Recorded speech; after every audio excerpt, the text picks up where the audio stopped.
दोस्तों नमस्कार। चौधरी जंगवीर सिंह पंघाल से हमारी बातचीत हो रही है। ये पूर्व सांसद हैं और एक लंबे दौर की राजनीति के गवाह हैं। इस कड़ी में करते हैं इनसे और बातचीत जो आपको उस दौर की राजनीति को समझने में मदद करेंगी। और दुआ सलाम तक बंद हो गई थी जी। तो वो कहने लगे चौधरी बंसीलाल जी को लिए आए यहाँ पार्क कॉलोनी में तो थे हम। चौधरी बंसीलाल इधर पार्क कॉलोनी में ही रहते थे? ना, मैं तो पार्क कॉलोनी में पार्क कॉलोनी में रहते थे। मैंने कहा जी तब तक ये घर बना लिया था उन्होंने, विजय निवास? हाँ, वो बना लिया था। वो तो बहुत पहले बना लिया। अच्छा अच्छा। वो तो छोटा मोटा काम तो इसने जो ना ये MLA बनाया था उससे पहले ही बना लिया था। अच्छा अच्छा। छोटा बाद में विस्तार बाद में हुआ था। अच्छा। मैंने कहा जी हम बंसीलाल जी को मेरे पास क्यों यार क्यों इतने बड़े आदमी इस बात के लिए जब मैंने फैसला ही कर लिया तो बोले आपकी मुलाकात करवा देते हैं। मैं ये ठीक है, जब हमने साथ रहना है काम तो करना है, मुलाकात तो करवा देते हैं। मैं चले गया उनके नीचे। वो ड्राइंग रूम था, ड्राइंग रूम में बैठ गया। एक जना बाजा बाजा बाजा गया जी, वो आगे उसी वक्त आ गया, एक सेकंड ही नहीं लगाई। दुआ सलाम हुई।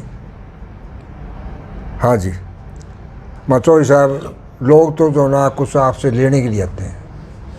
हमने देखा आप लेने के लिए यार, आपने दिया भी बहुत कुछ, व्यक्तिगत तौर से भी दिया है, इलाके को भी बहुत दिया। मैं आपसे कुछ लेने नहीं है, आपको कुछ देने के लिए आया हूँ। जो मेरे पास पूंजी है वो मैं आपको दे रहा हूँ। मेरे और न्यू को है, ठीक है, मैं भी नहीं बोलूँगा न्यू करके ना चले गए। चलिए, शुरुआत होगी बस। इसके बाद में तो फिर रास्ते खुल गए। फिर तो रोज का मिलना जुलना शुरू। रोज जब तक मैं शाम को चौधरी बंसीलाल के पास शाम को नहीं जाता रहता ना, उस तक वो सो नहीं पाते थे। इतने वो घुल मिल गए थे। घंटों बातें करते थे। घंटों औजार की कोई भी मसला होता था शहर का या इलाके का, मेरी ड्यूटी लगाते थे। जा देख क्या इसमें असलियत क्या है, पता कर मुझे रिपोर्ट देना। इतना कॉन्फिडेंस हो गया। अच्छा। सारा हिसाब किताब। चुनाव जीत गए वो? चुनाव जीत गए, मैं भी जीत गया और वो भी जीत गए। उन्होंने जो चुनाव लड़ा था असेंबली का, मैंने चुनाव लड़ा था पार्लियामेंट का। पार्लियामेंट 2-3 साल 91, 92, 93 3 साल तक तो ठीक चला। 3 साल के बाद में जब यूँ होता है ना कोई बात, ये बात ऐसी है जो मेरे और बंसीलाल के बीच की है, ये मैं बताऊंगा नहीं आप। नहीं, क्या हुआ क्या? वो वही तो बता रहा हूँ मैं। ये तो पब्लिक लाइफ में तो सीक्रेट है नहीं कोई ना। ये तो मैंने जो ना सुरेंद्र को भी नहीं पता इस बात का कि हमारा क्यों है। अच्छा, आपकी किसी बात में बिगाड़ हो गया उनसे? हो गया था। और वो भी ऐसा अगर मैं कह आया उसने, मैंने कहा जी ऐसी बात है ना तो मेरा आपके पास रहना भी ठीक नहीं है। अगर ऐसी ही बात है तो नहीं कहा कि मैं आ गया। ये अचानक हुआ या फिर कुछ दिन लगे इस बिगाड़ होने में? कुछ लोगों का हाथ रहा होगा फिर तो। एक किस्म से एक लॉबी जो थी, उस लॉबी ने बंसीलाल में सारे गुण थे। और अपना जो ना ये लक्ष्मी चंद ने एक बात कही है, वैसे मैं आपको बताऊँ, बड़ी मार्के की बात कही है। एक एक दोष लगा है सब में, देख चांद पर स्याही। कोई आदमी जो ना नो वन इज कंप्लीट, कोई न कोई कमी उसमें है। बंसीलाल में सारे गुण थे लेकिन अवगुण भी था। यो अवगुण था कि कानों का कच्चा था। कानों के कच्चे थे। ऐसा तो बाबूजी सारे पॉलिटिशियनों के बारे में कहा। वो होगा, लेकिन मैं तो उनकी बात करता हूँ। मैं सारे देश की बात नहीं करता, जो मेरे साथ बीती वही बात करता हूँ। तो जरा उसके बाद में जो है ना, ऐसी बात नहीं है हमारा बिगाड़ होया। उसके बाद में हमने सुरेंद्र की मदद करी, बंसीलाल की मदद करी जी, किरण की भी मदद करी। कटुता हमारी रही नहीं, बात पर थी, एक ही बात पर थी कि भाई ठीक है आप। बंसीलाल भी संयम में रहा, मेरे बारे में कुछ नहीं कहा कभी, कहीं स्टेज के ऊपर आज तक उन्होंने कोई भी गलत नहीं बोला? नहीं बोला। और नहीं मैं बोला कि मैं क्यों आया। तो ये जो ना हमारा जो एक किस्म से इन बिटवीन बंसीलाल था मैटर था जी। ये तो आपने अविपा छोड़ने का फैसला कर लिया? मैंने फैसला कर लिया।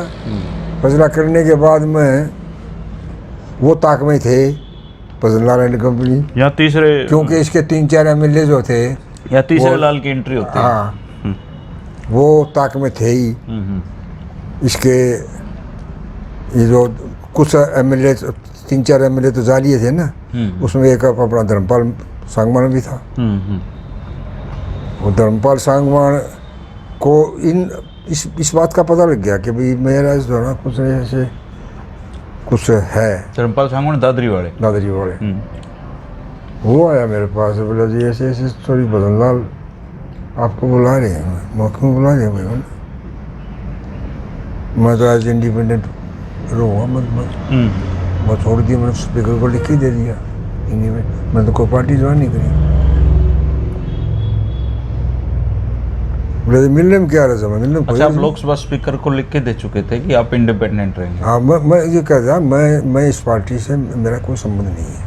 हरियाणा विकास तो बाबूजी उस समय ये कानून नहीं था क्या कि जिस पार्टी से आप चुनाव जीते अकेला अगर कोई था, वैसे तो एक सांसद कोई टू थर्ड का था वो उसमें तो, क्योंकि 84 में ही राजीव गांधी ने बना दिया था। हाँ, लेकिन आप अकेले थे सांसद? अकेले थे उसमें, उसके लिए कोई ये आप किसी को भी ये अप्लीकेबल नहीं था। मैं किसी को, मैं जो है ना किसी को सपोर्ट नहीं कर सकता था। मैं अपनी पार्टी बना करके दूसरी पार्टी में मर्ज कर सकता। तो आपने, या मैं इंडिपेंडेंट था। स्पीकर कौन थे उस समय? स्पीकर शिवराज पाटिल था। शिवराज पाटिल को आपने लिख के दे दिया कि आप इंडिपेंडेंट रहेंगे?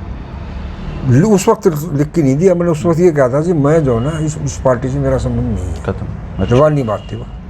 उसके बाद में जो लिखा पढ़ी जो हुई ना, वो तो ये है कि मैंने अपने जो है पार्टी बनाई, एक जो सिस्टम है उसको मर्ज किया, फिर उसमें कांग्रेस। अच्छा, आपने पार्टी बनाई फिर मर्ज कर दिया? वो जो एक तरीका था उस तरीके के हिसाब से किया। लेकिन उस वक्त तक कांग्रेस के MP हो गए फिर आप? फिर कांग्रेस के MP हो गए। कांग्रेस के MP हो गए तो फिर भजनलाल का तो आप जानते हैं, वो तो आदमियों को नाराज करना तो बहुत कम पसंद करता है। अच्छा, तो करता ही नहीं, नाराज नहीं करते थे? नाराज नहीं। एक बात तो उनके बारे में आपने मुझे पहले बताई थी कि वो माड़ी बात नहीं किया करते कभी भी। वो उसने कभी भी नहीं की ना, वो पसंद करा करते वो। ना बात करा। मैं आपको बताऊँ उसकी एक मिसाल है। एक आपकी मुलाकात कैसे हुई उनसे? उन्होंने ही, धर्मपाल जी ने करवाई ना? उस दिन का फोन आ गया। अच्छा। धर्मपाल को तो मैंने इनकार कर दिया। मैंने कहा मैं बीच में नहीं लेता भाई, मैं भजनलाल को तेरे से ज़्यादा जानता हूँ। अच्छा। मेरे को बीच में किसी भी चल की कोई ज़रूरत नहीं है। मैंने उससे बात करनी होगी मैं कर लूँगा। हाँ, उन्होंने जाके ये बात बता दी होगी, उन्होंने फ़ोन कर लिया? उन्होंने फ़ोन कर लिया। तो बोला जी मैं मेरा कहना देता हूँ, कोई नहीं आपको होगी तो आप ही जाएंगे, इनकार भी नहीं है। बात हुई। बात होने के बाद में फिर तो कर उसमें हुआ, काम भी खूब गया। फिर उन्होंने कांग्रेस पार्टी छोड़ दी। जब मैंने छोड़ भी दी, काम दिखी किया, वो रहे इतने। इसके बाद में जो है ना, ये जो इसका वारिस बना कुलदीप बिश्नोई, इससे मेरी नहीं बनी। इसके बाद में जो है ना भजनलाल के डेथ के बाद में मैं जो है ना उसको एक तरह से राजनीति से संन्यास ले लिया। मैं तो 15 साल से यही देख रहा हूँ आपको, यही अब मैं गया ही नहीं। फिर मैंने कहा कि जब अब तो जो है ना वानप्रस्थ आश्रम ठीक है, और कोई नहीं, ना कहो से दोस्ती, ना कहो से बैर, ठीक है बस। तो बाबूजी, जो राजनीति में आपका जितना भी ये समय रहा, इससे संतुष्ट हो आप? देखो जी, राजनीति में संतुष्ट तो नहीं, असंतुष्ट भी नहीं हूँ, लेकिन एक कसक है मेरी कि जितना लोगों ने मेरे को बनाया था ना, उतना मुझे टाइम नहीं मिला। क्योंकि उस वक्त में जब इसमें मिल गया था, फिर बाढ़ आ गई। बाढ़ में सारे गिर गए, सारे काम दाम, नहीं तो नहीं कोई, हाँ, नहीं तो कोई नया काम तो कोई शुरू ही नहीं हुआ। अच्छा, मतलब कुछ बड़ा काम नहीं कर पाए? नहीं, कुछ भी नहीं हुआ। नया काम तो हरियाणा में ही शुरू नहीं हुआ। जो काम पद का बनना था उसको मेंटेन करने में ही लगे रहे। एक तो ये कसक रहेगी कि जो काम हम भिवानी में करना चाहते थे अपने इसमें, वो काम मैं नहीं कर पाया। ये तो मेरी जो है ना, इसकी मेरे साथ ही जाएगी, ये मेरी ये जो ये इच्छा थी ये कर सकती। क्योंकि अब चुनाव तो आप लड़ेंगे चुनाव तो मैंने लड़ना नहीं। अब मैं चुनाव नहीं लड़ूंगा तो मैं काम भी नहीं कर पाऊँगा। और जो मेरे दिमाग में नक्शा था करने का, मेरे दिमाग में नक्शे कई थे। सबसे पहले तो ये था कि इसके साथ साथ जो ये किसानों को जो तकलीफ़ हो रही है कनेक्शन लेने में, ट्यूबवेल लेने में, एक तो ये, दूसरी जो यहाँ इंडस्ट्री लगनी थी वो इंडस्ट्री जो है ना अप्लाई कर गई थी, एक दो लगी थी, एक आधी फेल भी हो गई थी। इसलिए एक इसको इंडस्ट्राइज और एक बड़ा प्रोजेक्ट सेंटर का मैं चाहता था। जैसे हिसार में ये बना है, ये एरोड्रम बना है और ये बड़ा ये डेवलप हो जाए, भिवानी में हो जाए, ये भिवानी में हो जाए।